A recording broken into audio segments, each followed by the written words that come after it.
घमंड का सिर हमेशा नीचा होता है और आज यही कहावत दुनिया की सबसे बड़ी सुपर पावर अमेरिका पर बिल्कुल फिट बैठती दिखाई दे रही है। जिस अमेरिका ने कुछ ही समय पहले दुनिया को ये बताया था कि उसके पास अनलिमिटेड मिसाइलें हैं, वही अमेरिका अब एक ऐसी समस्या में फंस गया है जिनकी उसने शायद कल्पना ही नहीं की थी। और इस पूरी कहानी में सबसे दिलचस्प बात यह है कि अब अमेरिका की नजरें भारत की तरफ उठ गई है। नाज़रीन, बहुत बड़ी डेवलपमेंट हुई है, बल्कि अगर मैं कहूं कि आज की सबसे बड़ी खबर, नाज़रीन, खबर यह आ रही है कि अमेरिका ने मदद मांगी है। जी हां, अमेरिका की दिग्गज रक्षा कंपनी लॉकहीड मार्टिन ने भारत की दो बड़ी डिफेंस कंपनियों टाटा एडवांस सिस्टम्स और भारत इलेक्ट्रॉनिक सिस्टम से संपर्क साधा है। तो ओपनली कहते हैं कि आईटी की टॉप 10 कंपनियां, और ये वाजे हो गया, आप माशाल्लाह से बाहर रहते हैं सर, आपको मालूम है टेक्नोलॉजी क्या चीज है।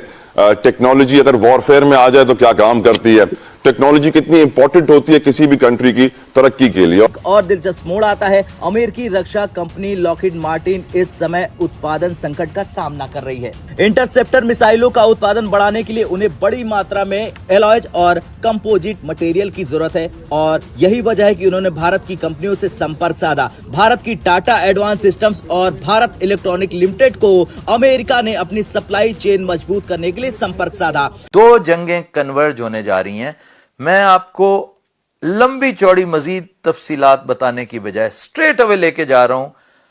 जो ब्रीफिंग दी है कल स्टेट डिपार्टमेंट ने, अमेरिकी एस्टेब्लिशमेंट ने अपने सेनेटर्स को, अपने अहम लोगों को, आप सिर्फ 3 लोगों की बात सुन लें कि ये 3 लोग क्या कहते हैं, आपको सारी बात समझ आने लगेगी। वो ड्रोन लिए जाए जो इंटरसेप्टर ड्रोन्स हैं, यानी ड्रोन को रोकने के लिए ड्रोन भी जा सकता है ना, और ये बहुत सस्ता है।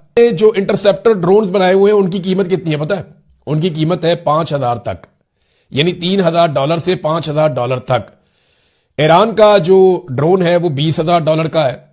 उसको रोकने के लिए अगर $5,000 का ड्रोन लगता है तो ये तो घाटे का सौदा नहीं है। 1 2 3 ड्रोन भी लग जाए तो कोई मसला नहीं है।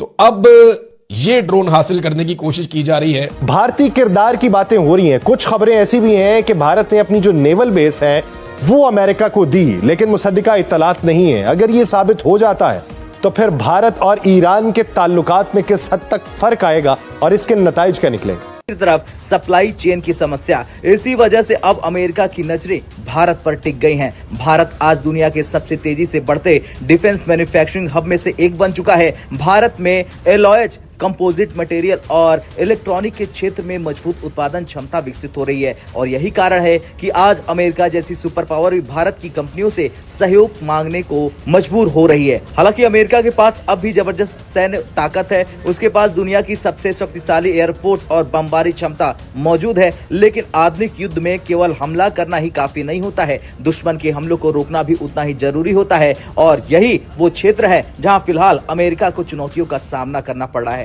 इस पूरी स्थिति ने एक बड़ी सच्चाई सामने ला दी है कि आज के युद्ध में जीत केवल ताकत से नहीं बल्कि उत्पादन क्षमता और सप्लाई चेन से तय होती है और इसी वजह से अब दुनिया की सबसे बड़ी ताकत भी भारत की ओर भरी नजरों से देख रही है। दूसरी जानिब अब इस जंग की हिद्दत और शिद्दत पाकिस्तान तक भी आ पहुंची है और कतर अब पाकिस्तान को LNG फराहम नहीं करेगा।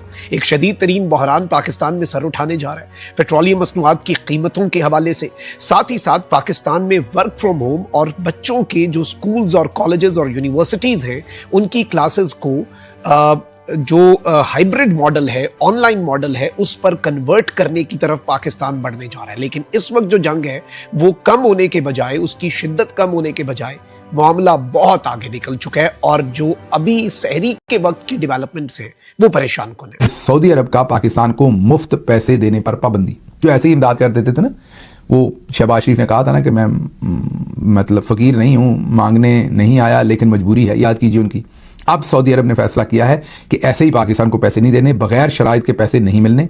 पाकिस्तान पहले तरक्की करके दिखाएं, हम अवामी टैक्स का पैसा ऐसे मुफ्त में किसी को नहीं देंगे। ये सऊदी अरब ने चिट्टा जवाब दे दिया है। जी हाँ, वही सऊदी अरब जिनके साथ इन्होंने हाल ही में एक दिफाई मुआहदा किया था, जिस पर बड़े इतराते फिरते थे और कहते थे कि पता नहीं क्या कर दिया। उन्होंने अब ये कहा कि हम आपको पैसे नहीं दे सकते बगैर किसी आपकी तरफ से कोई प्रोग्रेस दिखाने की कि आप इस काबिल हैं कि आपको दिए जाएं और आपने अपनी कमाई को बढ़ाया। लेकिन दूसरी पाकिस्तान और सऊदी अरेबिया का एक मुआहदा हुआ था, अगर आपको याद हो, मई की जो जंग हुई थी इंडिया के साथ, उसके फौरन बाद प्राइम मिनिस्टर साहब को सऊदी अरब ने दावत दी थी और वहां पे प्राइम मिनिस्टर साहब गए थे और फिर पाकिस्तान और सऊदी अरब के दरमियान एक दिफाई मुआहदा हुआ था और उस दिफाई मुआहदे पे पाकिस्तान ने ज़ाहिर बड़ी खुशियां मनाई थी और सऊदी अरेबिया के अंदर भी बड़ी खुशियां मनाई गई और उसको इस तरह इंटरप्रेट किया गया था कि पाकिस्तान ने क्योंकि इंडिया को शिकस्त दी है तो साबित हुआ है कि पाकिस्तान एक बड़ा मजबूत मुल्क है और सऊदी अरब और अरबों ने यह महसूस किया कि हमें पाकिस्तान की जरूरत है क्योंकि एटमी ताकत भी है और इस बुरी मैशत के अंदर भी वो इतना ताकतवर है कि उसने इंडिया को नॉकडाउन कर दिया।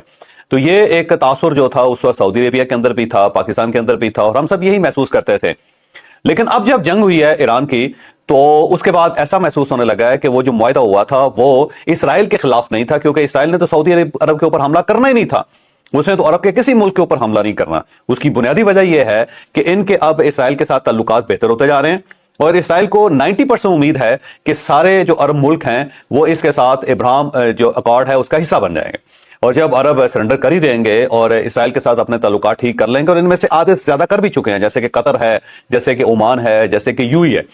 यूएई के अंदर बाकायदा अब एम्बेसी है इसकी जो इसराइल की, कतर के अंदर एम्बेसी है, ओमान के अंदर है और इनके बाकायदा राब्ते हैं, रोजाना की बुनियाद पर फ्लाइट्स उड़ती हैं, फ्लाइट्स आती हैं, फ्लाइट्स जाती हैं और इसके साथ साथ कुछ मुल्क बचे हैं जैसे कि सऊदी अरेबिया और सऊदी अरेबिया बड़ा करीब पहुंच गया था और उसके बाद पाकिस्तान के ऊपर भी बड़ा प्रेशर था और ओमान मस्कत के अंदर पाकिस्तान के बाकायदा डायलॉग्स भी होते हैं।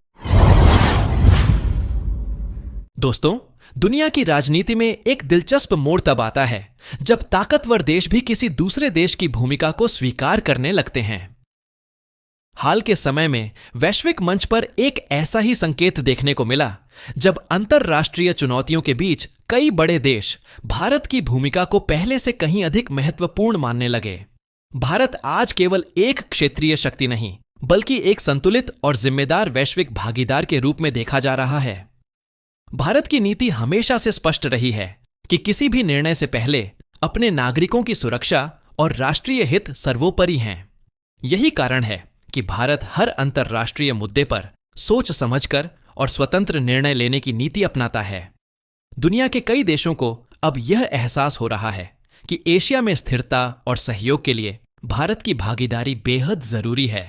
भारत लगातार यह संदेश देता रहा है कि संघर्ष किसी भी समस्या का स्थायी समाधान नहीं होता और बातचीत तथा कूटनीति ही आगे बढ़ने का सबसे बेहतर रास्ता है। यही वजह है कि भारत हर मंच पर शांति, संतुलन और सहयोग की बात करता है और यही नीति उसे अलग पहचान देती है। वैश्विक राजनीति में बदलते समीकरण यह दिखाते हैं कि आने वाले समय में भारत की भूमिका और भी मजबूत हो सकती है, क्योंकि दुनिया को ऐसे देश की जरूरत है जो शक्ति के साथ साथ संतुलन और जिम्मेदारी भी दिखाए। आगे क्या होने वाला है और दुनिया की राजनीति किस दिशा में जाएगी, यह देखना वाकई दिलचस्प होगा। अगर आपको ऐसी जानकारी और विश्लेषण पसंद आता है तो वीडियो को लाइक करें, अपने दोस्तों के साथ शेयर करें और चैनल को सब्सक्राइब जरूर करें।